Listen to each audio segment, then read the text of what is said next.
ផ្សារគូស្រូវបងប្អូនផ្សារគូស្រូវយើងនៅខាងផ្លូវជាលេខ2មានប្រអប់មានផុកអីបងប្អូនអាត្មានេះរឿងស្ងាត់បន្តិចបងប្អូនដោយសារពេលថ្ងៃទេបងប្អូនណាបាទវារឿងស្ងាត់បន្តិចដោយសារពេលថ្ងៃបើសិនជាពេលព្រឹកអានឹងมันច្រើនពេលព្រឹកពេលល្ងាចនឹងมันច្រើនណាស់ហើយនៅក្នុងចំក្រៅផ្សារហ្នឹងតាពីថ្ងៃរឿងស្ងាត់បន្តិចគឺផ្នែកកន្លែងលក់ចាប់ភួយលក់អីចឹងណាលក់ត្រីលក់អីចឹងរឿងស្ងាត់ក៏ប៉ុន្តែបើនៅកន្លែងផ្សារកន្លែងបន្លែផ្លែឈើហើយនឹងផ្លែប្រភេទមើមមានច្រើននៅចេញចូលទឹកអីវ៉ាន់ចេញចូលច្រើនហូតទេបងប្អូនបាទច្រើនហើយគាត់ថា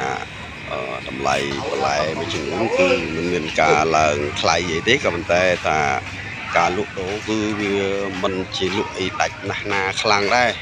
វាដូចជាមិនខុសពីមុនប្រហែលទេដោយសារកន្លែងនេះជាកន្លែងបោះដុំផងបងប្អូន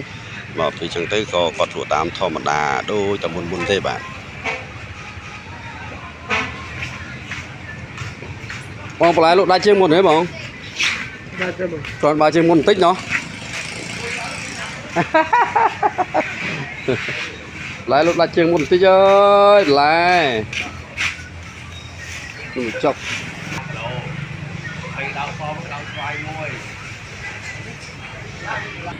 បន្លែលក់ដាច់ជាងមុនបន្តិចក៏ប៉ុន្តែมันមានការឡើងថ្លៃទេតម្លៃធម្មតា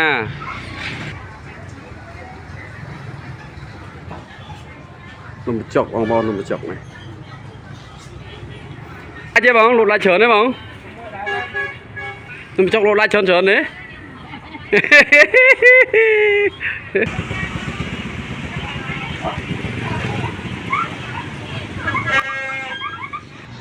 នេះយើងមើលទៅផ្លូវជាលេខ2បងប្អូនយើងមើលទៅឃើញគឺផ្លូវជាលេខ2បងប្អូនហើយជាប់នឹងផ្សារគូស្រូវត្មងបាទហើយនេះគឺជាសកម្មភាពបងប្អូនយើងគាត់ដឹកបន្លែសម្រាប់យកមកលក់ហើយនឹងដឹកចេញទិញពីកន្លែងផ្សារនេះយកទៅលក់ទៅបន្តមានន័យថាកន្លែងនេះគឺជាកន្លែងបោះដុំបងប្អូនបាទមានឡានមានដាក់ពេញឡានបងប្អូនដឹកចូលមកវាមានលំមកមានអីចឹងទៅហើយបន្លែភាគច្រើនគឺយកមកពីខាងស្អាងកោះធំអីយើងអញ្ចឹងបងប្អូនបាទនៅខាងខេត្តកណ្ដាលហ្នឹងទេហើយមកផ្នែកគឺយកទៅក្នុងផ្សារដើមគោមកផ្នែកខ្លះក៏យកមកនៅផ្សារគូស្រូវបាទផ្សារគូស្រូវអីនេះគឺជា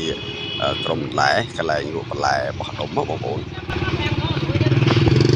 បងលក់ដាច់ជាងមុនទេបងលក់ដាច់ជាងមុនទេអត់ខុសពីមុនទេណាគីឡូយើងខាងយើងចេះចូលអីចឹងទៅយើងលក់ដាច់cònបើជាងមុនចឹងណាអត់មានផ្លែកទេបងណោះមករយៈនោះអត់មានផ្លែទេcònបើជាងមុននេះតិចអត់មានទេណោះអូ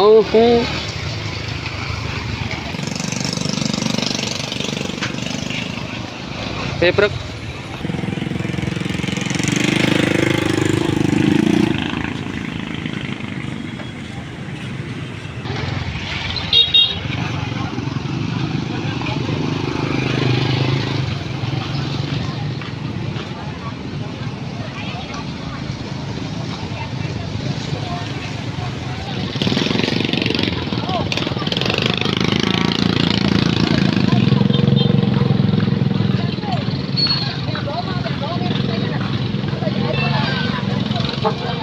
អីបង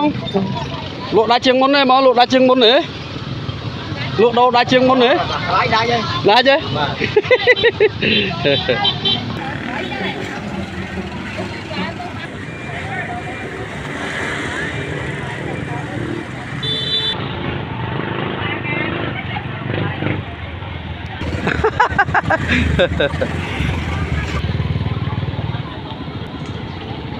ចង់និយាយថាបន្លែផ្លែឈើបងប្អូនច្រើនមែនទែនកន្លែងនេះបាទគេបោះដុំកន្លែងផ្សារបោះដុំបងប្អូនត្រូវបងប្អូនមើល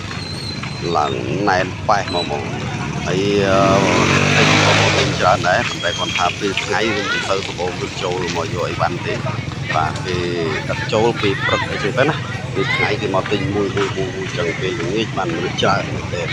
វាដោយថ្ងៃដោយពេលដល់វេលាដែរក៏ប៉ុន្តែគាត់ថាការលក់ដូរគឺជាមិនមានការប្រែប្រួលទេតម្លៃក៏មិនហើយតើតើការលក់ដាច់មិនដាច់នេះគឺថាជាមធ្យមទេមិនដូចបងប្អូនយើងគាត់ថាមិនស្រួលលក់ប្រហែលទេដូចជានៅតែលំបាកឡើយទេហ ấy tờ lái nó bong tờ đá lấy bong bôn là miền na kê lang tờ lái lang ấy thế cứ là nơi tờ đá thế nơi tam xa bỏ đống bong bôn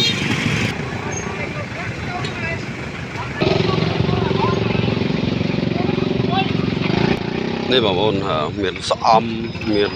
ไอ้จีดนี่แบบเมียนสปีเมียนไอ้จังตือแฉถ่ายแฉปืนไอ้นี่คือถ่ายจานเมียนเต้นบางคนจานเมียนเต้นคือซ้อมนี่ก็ถ่ายย่อจินปีข้างก่อนลงจันย่อจินปีสมัยลุ่มไอ้จีดมันก็เลยในย่อเรื่องจานจังก็บางคนนะบ้านเมียนตระกูลเป็นไอ้คือจีผลิตภัณฑ์คือย่อคือจานคือนกสระโรธาผลิตภัณฑ์สระลูกบานตำไลผู้ซ้อมให้ลูกได้บานเรือนจังก็ในยุคโจจนย่อปลายของสระย่อตัวลูกแต่วิธีปลายคลาคือย่อนอมโจได้หน่อยซาแต่ปลายข้างจึงกรุบกรอนกรุบกรอน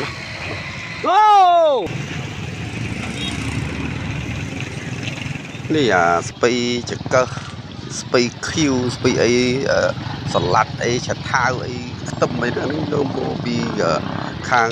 สะอางเกาะทมโยมโมบีข้างhay là càng dư càng ấy bằng bốn mà càng dư càng ấy cứ thao sập bô bờ lẹ bờ ca ở thằngนั้นmiền tâm miền sạt khát na miền ấy chẳng tử và miền sập bô trơn một khán miền đại tá bằng bốn miền trơn miền đại tá cứ miền trơn à miền khá đại giờ mà nôm châu lấy cứ thao miền khá đại miền ở tê này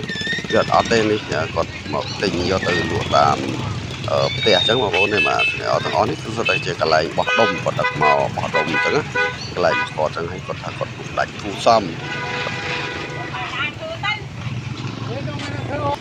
บางយើងក៏ថាលក់ដាច់ក៏តែដាច់បាយស្ថានភាពលក់នៅតម្លៃត្រៃក៏អត់មានឡើងថ្លៃទេក៏តែនៅតែដែរចង់ដាច់បាយហើយសម្រាប់នេះមានបន្លែខ្លះគឺនៅក្នុងស្រុកធម្មតាចរាចរណ៍ទីផ្សារវាតែងតែមានចេញមានចូលអញ្ចឹងបងប្អូនបាទវាមិនថាប្រកាសតែរបស់ខ្មែរយើងទេទាំងស្រុងទេដោយសារតែយើងវាមិនសូវមានគ្រប់គ្រាន់សម្រាប់ផ្គត់ផ្គង់នៅទីផ្សារអញ្ចឹងបងប្អូនបាទហ្នឹងហើយអរគុណជម្រាបលាបាយបាយ